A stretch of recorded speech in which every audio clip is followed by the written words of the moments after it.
successful. My mother's sister lives in our house, working as our maid, cooking for us and taking care of my brother and me. We eat chicken every day. In Kenya, when you eat chicken, you are successful.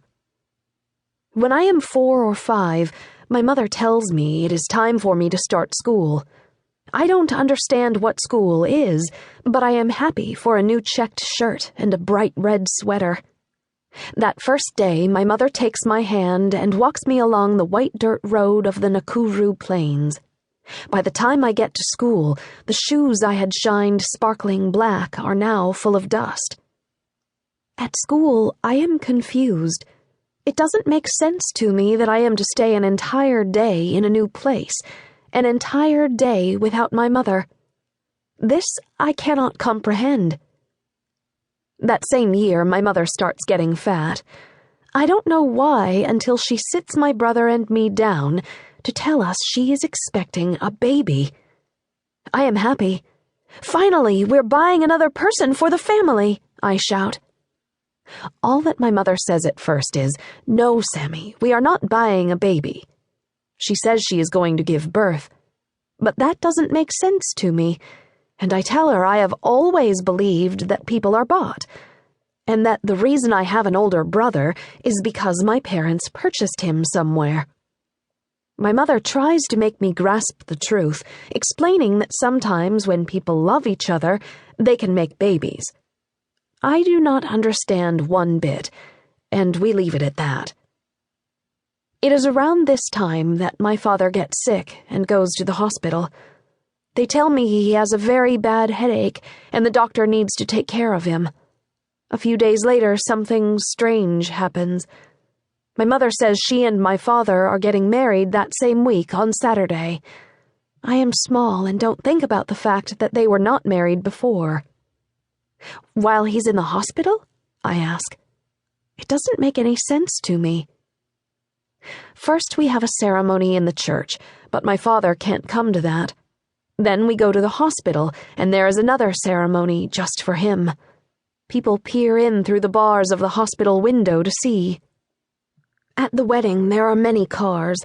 I have never seen so many cars before, and I want so badly to ride in one because I never have.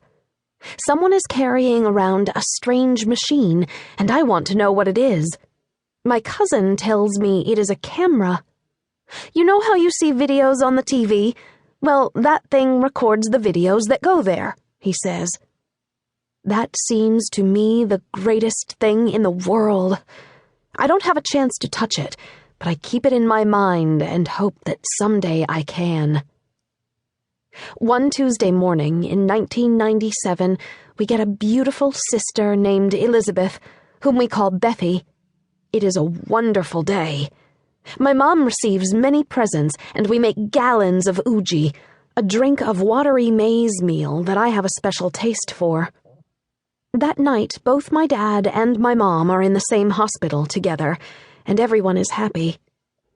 The next day, on Wednesday, I wake up at home and am getting ready to go back to the hospital to see my baby sister and my parents, when dozens of people start rushing into our house, talking in hushed tones. Some people are crying, and I see my cousin fall to the floor with tears in her eyes. When I ask what is happening, she tells me. My father has passed away. As I try to understand what that means, my brother says that I will never see my father again. He's gone for good, he says. But that is something I cannot believe. This is the beginning of a horrible day. We go to the hospital, and when we are there, I see my father's mother, whom I don't remember ever meeting before. She is old and bent over and walks with a cane.